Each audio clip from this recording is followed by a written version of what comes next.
Bun venit pe canalul Tarot Lovers la etalarea pentru ascendent lună soare în Vărsător pentru luna iunie. Să vedem ce vă promite vouă universul și ce aveți, ce ar trebui să știți pentru vărsători.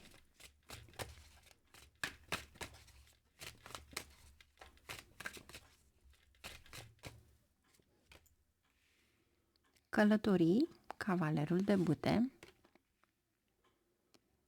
regele de cupe, două cărți odată. Wow! Extrem de interesant pentru că aveți roata și moartea. Deci ceva care se schimbă, e o decizie înțeleaptă și aici este de fapt schimbarea soartei. Extraordinar, o transformare pe care o ai. Eu cred că în urma unei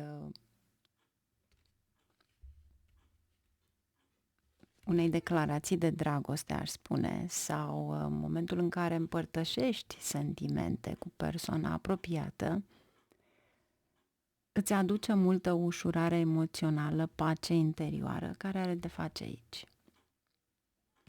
Dacă eventual doriți un loc de muncă, un alt loc de muncă, să-l schimbați, să știți că este momentul aici, deci până în a treia săptămână, deci până pe 21 iunie, voi puteți să vă schimbați jobul, pentru că aici se vede că mai vine ceva nou. Haideți să vedem ce avem aici.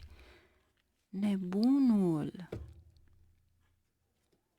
copilul din tine, 4 de cupe, asul de săbii, Hierofantul. Deci pentru unii dintre voi poate fi chiar subiectul unei căsătorii. Cei care sunteți căsătoriți înseamnă că veți merge la o petrecere. Haideți să vedem ce avem aici cu acest cavaler de bute. În primul rând sunt călătorii. Iar aici cu siguranță sunt niște ceremonii religioase, spirituale, ceva ce va fi cu familia. Nu prea ești așa de bucuros, dar vei merge. Să vedem acum ce avem aici. 4 de spade și Hierofantul. Ok. Dacă mergeți la o petrecere, vă rog să fiți foarte atenți la condus. Pentru că acel 4 de spade, în momentul în care nu sunteți perfect odihniți, există riscul unui accident. 4 de spade de obicei îl găsim în casa 12-a, spitalizare.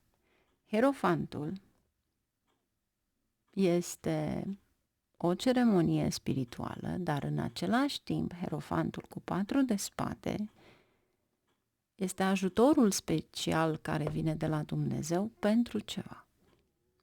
Deci, eu v-aș spune, dacă faceți călătorii, să fiți precauți, să conduceți cu grijă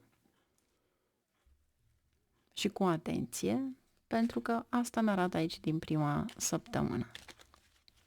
Dacă eventual trebuie să aveți o răspundere anume față de un loc de muncă, pentru că acest cavaler este cineva căruia îi place să schimbe locul de muncă, se plictisește foarte ușor, ei bine, aici îți spune că de fapt nu ai cum să schimbi ceva din moment ce nu ai închis un proiect vechi. Dacă vrei să-ți dezvolți cariera, înseamnă că va trebui să închizi acel proiect vechi, pentru că Hierofantul are de-a face cu ceva vechi. Este ca și cum ai lansat ceva nou ca să revitalizezi o afacere. faci o promoție de ceva pentru a începe din nou să lucrezi pe ceva vechi. Ce avem aici cu regele de cupe? Soarele și din nou regele de cupe. Deci, dacă ești în căutarea unui loc de muncă, vei primi noi oferte, apeluri, interviuri, este totul promițător. Pentru că aici este ceva creativ, ceva la care tu îți dorești foarte mult, iar soarele este cea mai pozitivă carte din tot pachetul de cărți și asta înseamnă că îți aduce un câștig. De ce? Pentru că aici aveți cursivitatea apei.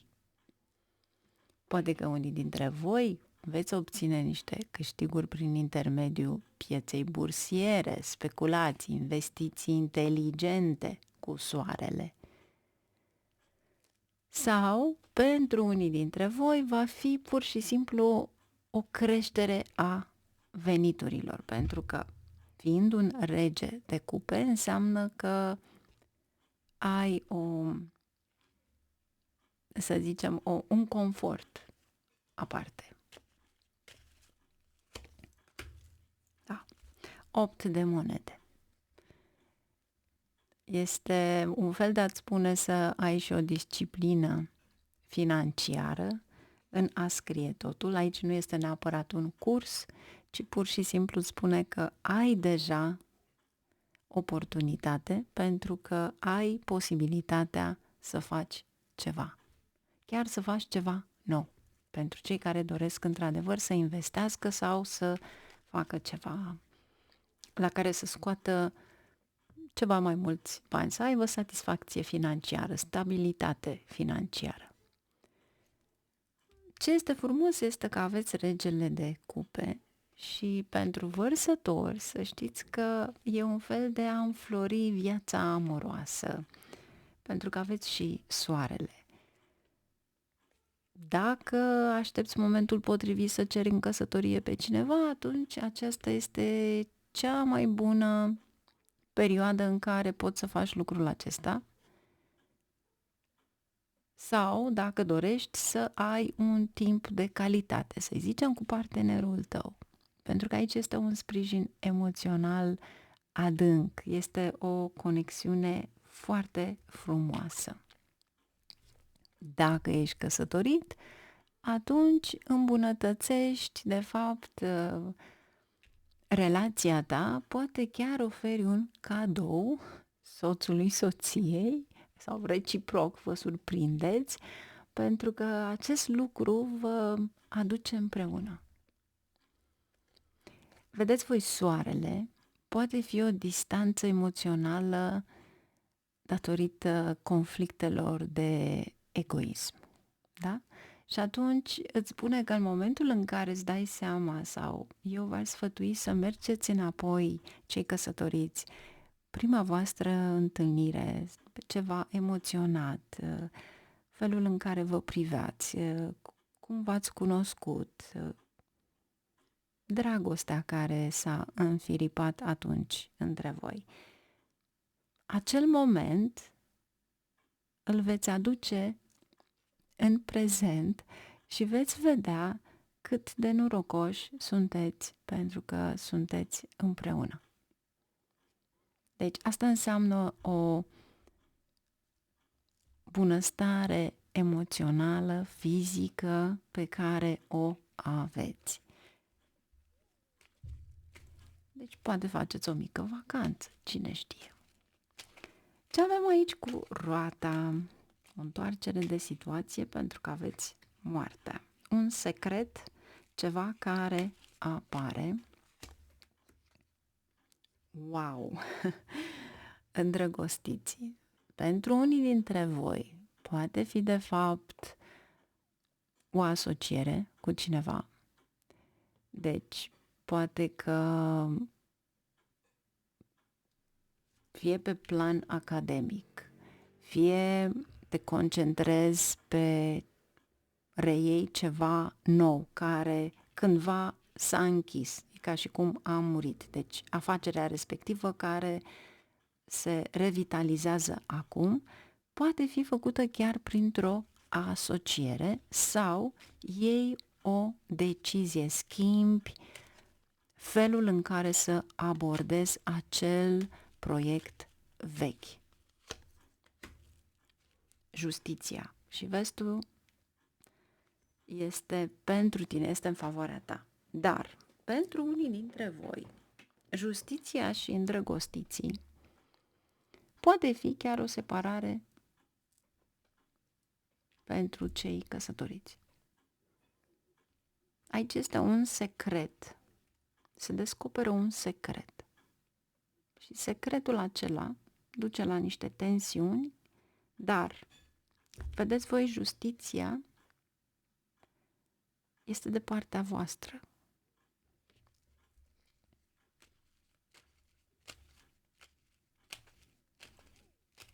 Este ca și cum, în același timp, îndrumi. E un sprijin emoțional pentru toți cei din jur.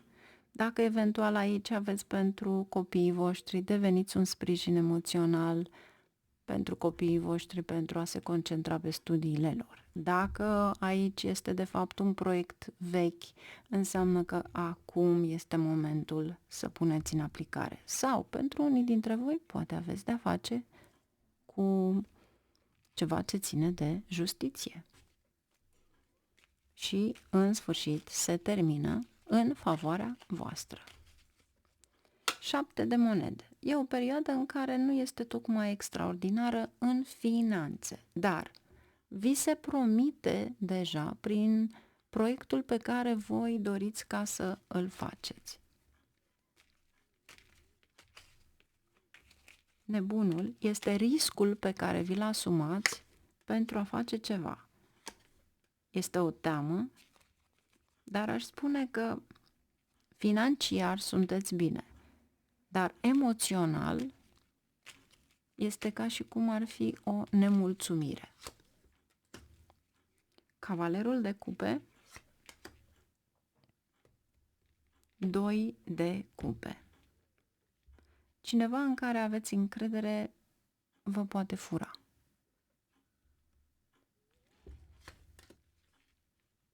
Da.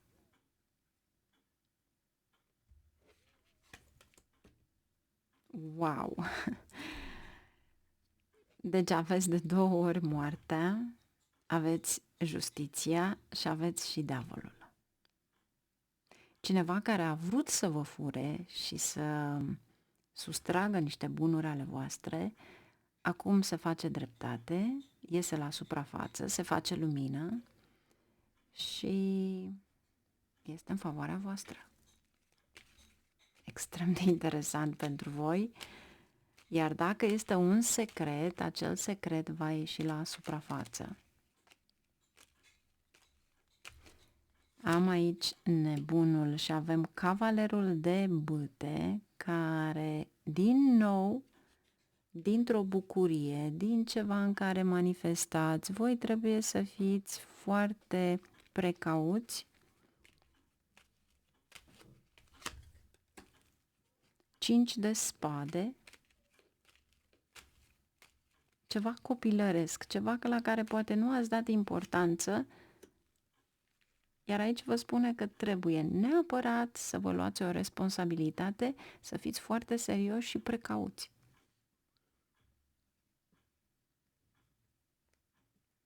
Eu spun că pentru unii dintre voi, dacă ați investit în ceva și până acum nu ați câștigat nimic,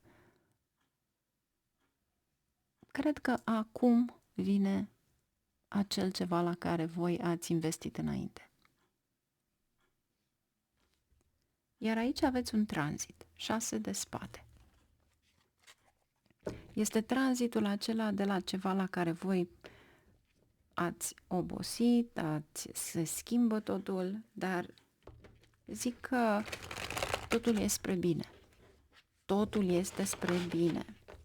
Sau, poate unii dintre voi ați folosit, n-ar spune ceva viclean, ci aș spune pur și simplu, ați făcut o schimbare și pentru că nu ați dorit ca ceilalți din jur să știe, ați spus cu totul altceva pentru că lumea este interesată doar de bârfă sau de scopul lor. Nu de felul cum trăiești tu, nu dacă ai un serviciu, ai ce să mănânci. Ei pur și simplu se folosesc de tine. Și karma voastră, justiția, ține de karmă, da? Și roata. Deci, în momentul în care voi ați schimbat ceva în viața voastră și nu doriți să fiți prezenți în viața altora, le-ați dat un alt răspuns. Adică să fie o motivație total greșită, pur și simplu pentru a fi lăsați în pace. Iar aici vă spune că, de fapt, acea motivație ați avut pe cineva cu care să o împărtășiți, dacă sunteți în cuplu, pentru a vă susține reciproc și pentru a trece peste o fază grea care trebuia de foarte mult timp să se termine. Dar ați ales să spuneți cu totul altceva pentru simplu fapt de a nu avea bătăi de cap cu cei din jurul vostru. Pentru că nimeni până la urmă nu interesează ce faceți, ci pur și simplu este o bârfă sau, dacă eventual ați schimbat locul de muncă, cei care vă caută pentru că le-ați făcut treaba bine și de aceea vă caută. Nu pentru că vă iubesc, ci pentru că le-ați făcut treaba și întotdeauna făceați ca tot ce este în jurul vostru să fie exact așa cum ei își doresc. Iar acum a venit momentul în care să aveți voi grijă de voi. Să vedem aici ce avem pentru voi. Deci e un tranzit extraordinar de frumos sau poate unii dintre voi chiar vă relocați în iunie. Poate chiar vă mutați. Da, posibil să vă mutați la o casă nouă sau o relocare. 7 de spade. Ce spuneam un pic mai înainte aici? Deci, să fiți foarte atenți la documente, dar eu văd că este o relocare și pajul acesta de monede poate fi un imobil. Marea Preoteasă. Wow! O intuiție extraordinară. Înainte de a trece la acțiune, gândiți-vă foarte bine și aveți încredere în intuiția voastră și asul de toamnă. Vin bănuți. Da? Vin bănuți. Este un proiect de succes care vine, se schimbă ceva extraordinar de frumos în cariera voastră și poate chiar a început din mai, să spunem, și abia acum se vede ceva la care în sfârșit vă simțiți bine, fericiți și respectați. Foarte frumoasă etalarea voastră. Vă mulțumesc, vă doresc o lună frumoasă, plină de bucurii și realizări, mai ales cu soarele. Și vă aștept cu mare drag pe Astrovedic, unde va fi publicat horoscopul pentru iunie. Numai bine, la revedere!